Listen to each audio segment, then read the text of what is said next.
Hi friends, welcome back to our channel Rozana life. 25 दिसंबर को Christmas के साथ साथ में था मेरी भैया की बेटी का 6 मंथ बर्थडे। और आप देख सकते हो कितने क्यूटली बैठ के सारे फ़ोटोज़ क्लिक करवाया है केक के साथ में। तो ये था केक जो मैंने उनको बना के भेजा था। तो बिकॉज़ ये 6 मंथ बर्थडे था तो मैंने हाफ़ केक बनाया था। इसको बनाने के लिए मैंने सेम स्पॉन्ज यूज़ किया है जो वनीला स्पॉन्ज नॉर्मल हम लोग यूज़ करते हैं।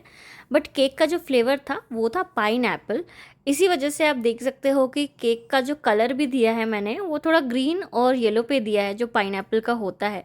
बिकॉज़ मेरे पास टॉपर्स और दूसरे जो एक्सेसरीज़ होते हैं जो केक में डेकोरेशन में यूज़ होते हैं वो नहीं था, तो मैंने जितना भी हो सका वो मैंने क्रीम से ही नोज़ल से ही डिज़ाइन करके दिया है।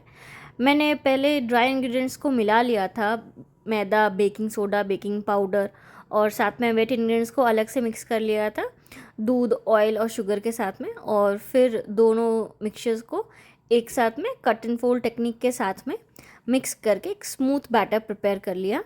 और इसमें एसेंस के लिए मैंने डाला था मिक्स फ्रूट और साथ में ही चॉकलेट वनीला एसेंस।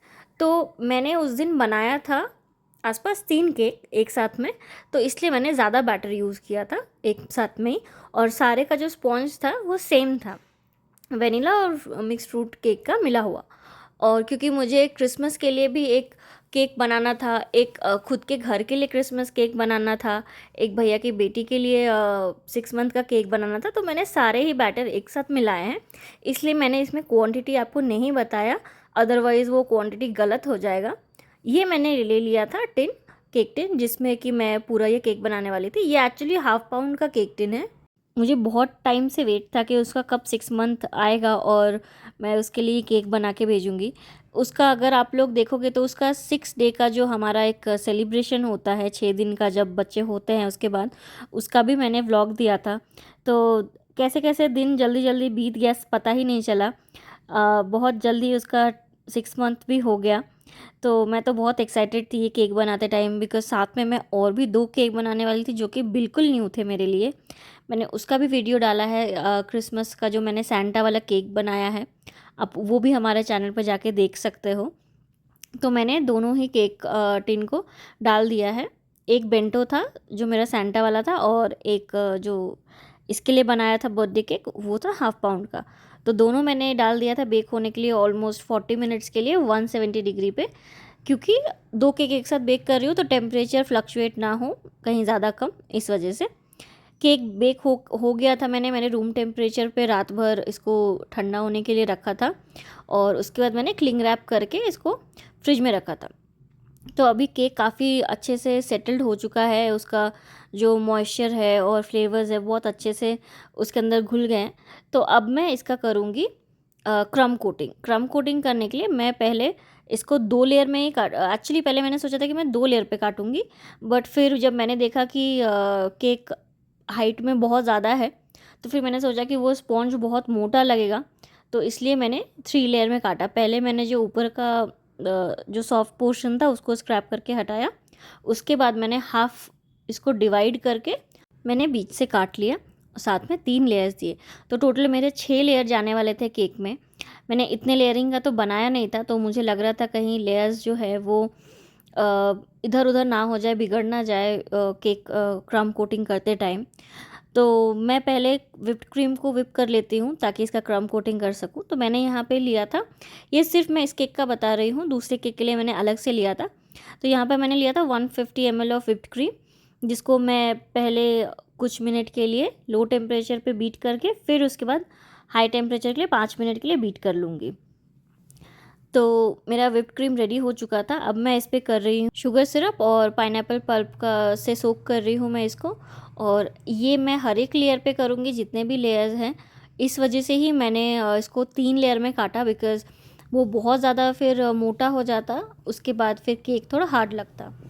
तो फ्रॉस्टिंग के लिए मैंने क्रम कोटिंग करने के लिए व्हिप्ड क्रीम को लगाया है लेयर पे और साथ में ही डालूँगी मैं इस पे पाइनएप्पल पल्प। तो पाइनएप्पल पल्प मैंने हर एक लेयर पे डाला है और इसका जो टेस्ट है मिक्स फ्रूट और वेनिला का जो स्पॉन्ज है उसके साथ में मिलके बहुत ही अच्छा टेस्ट देने वाला है। ये तो डेफिनेट था। और ये जो फ्लेवर है ये मैंने भैया से पूछ के लिया था कि उनको कौन सा फ्लेवर खाना है, बिकॉज़ उनकी बेटी तभी खाएगी नहीं, तो मम्मी पापा से ही पूछना पड़ता है कि उन लोगों को कौन सा फ्लेवर पसंद है। तो उन लोगों ने पाइनएप्पल प्रेफर किया था। उसका कुछ ही टाइम में ये भी होने वाला है जिसमें हम लोग उसको फर्स्ट टाइम फूड खिलाते हैं, तो उसका वो वाला भी सेलिब्रेशन अभी होना बाकी है। मैं तो बहुत एक्साइटेड हूँ कि ये केक का आउटकम कैसा होगा, ये केक दिखने में कैसा बनेगा। हाफ़ केक या फिर किसी भी बर्थडे केक तो मैंने कभी बर्थडे केक नॉर्मल वाला बनाया, बट हाफ़ केक या बच्चे के लिए जो केक होता है वो सब नहीं बनाया। तो बिकॉज़ ये बच्चों का केक है और एक छोटे बच्चे के लिए बनाया है, तो मैंने इसमें जो डिज़ाइन है वो बहुत ध्यान से सोच सोच के निकाला था। बिकॉज़ मैं जितना भी देख रही थी सारे ही जो थे वो फॉन्डेंट पे थे, और कोई डॉल बने हुए थे या बहुत सारे टॉपर्स थे या बियर बना हुआ था। तो इस वजह से मुझे प्रॉब्लम हो रहा था डिज़ाइन खोजने में। फिर मैंने खुद के ही मन से सोचा कि कुछ क्यूट सा बनाते हैं, इसलिए मैंने बहुत ही छोटे छोटे नोज़ल से सारे ही छोटे डिज़ाइन दिए हैं। ये केक अभी बड़ा दिख सकता होगा आप लोगों को वीडियो में, बट ये हाफ़ पाउंड का है, वो भी हाफ़ कट है, तो ये ज़्यादा बड़ा नहीं था। इस वजह से डिज़ाइंस जो थे इसके ऊपर वो भी बहुत ही छोटे होने वाले थे, इसलिए मैंने छोटे नोज़ल का यूज़ किया था। मैंने केक को अच्छे से क्रम कोट कर दिया है। इस टाइम पे मुझे डर लग रहा था कि कहीं ये गिर ना जाए, इसके वजह से मैंने इसको ज़्यादा देर फ्रिज में रखा था ताकि ये थोड़ा हार्ड हो जाए। अदरवाइज़ इसके ऊपर जो फाइनल डेकोरेशन है वो करना बहुत ही मुश्किल होगा। तो मैंने अच्छे से सारे कोटिंग सब तरफ करके क्लिंग रैप करके इसको लगभग 5 घंटे के लिए मैंने फ्रिज में रखा था ताकि ये थोड़ा स्टेबल हो। इसी वजह से मैं 24th को इसका आइसिंग डेकोरेशन नहीं कर पाई थी। मैंने सोचा था कि मैं 24th को ही भेजूँगी और वो लोग शायद रात को केक कट करेंगे, बट वो नहीं हो पाया था बिकॉज़ इसको मुझे ज़्यादा देर फ्रिज करना पड़ा। तो इसलिए मैं ये जो डेकोरेशन है ये कर रही हूँ 25th को ही, और मुझे बहुत जल्दी जल्दी करना पड़ रहा था बिकॉज़ मेरे घर में दूसरी दीदी भी आई थी और साथ में उनकी बेटी भी थी। वो बार बार इसको देख रही थी, वो बोल रही थी कि इसका डिज़ाइन कैसा होगा, मेरी बहन के लिए केक बना रहे हो। वो बहुत ज़्यादा एक्साइटेड थी।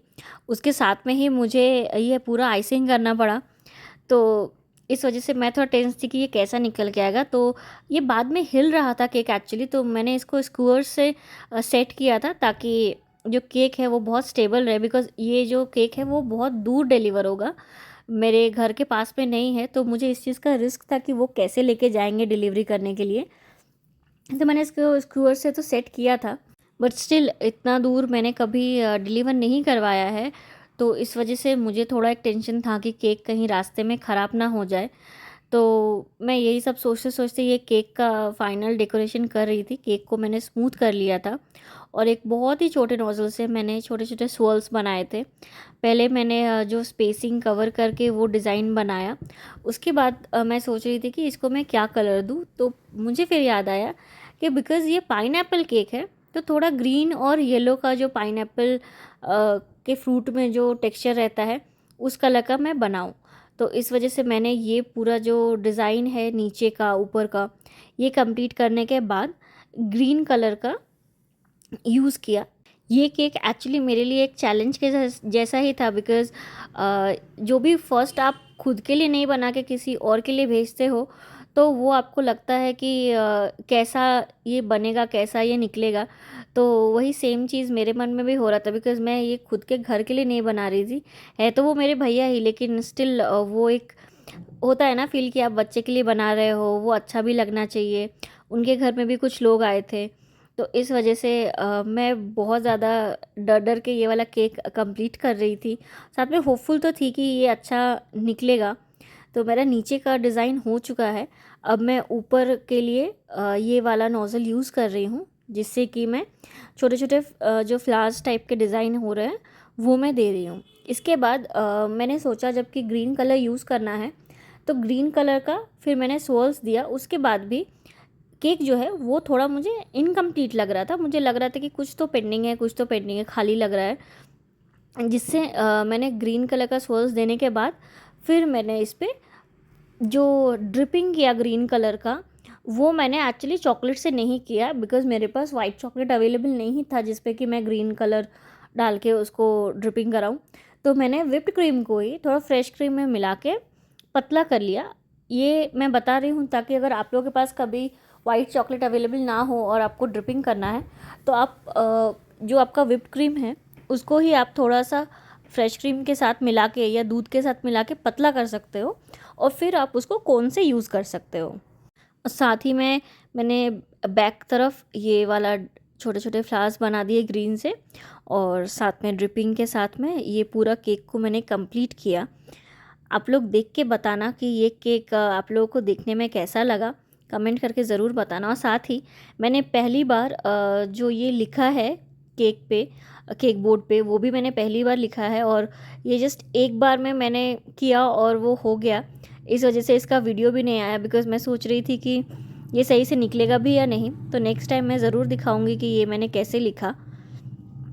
तो अगर आप लोगों को मेरे और भी केक के वीडियोस देखने हैं तो आप प्लीज़ चैनल को सब्सक्राइब करो।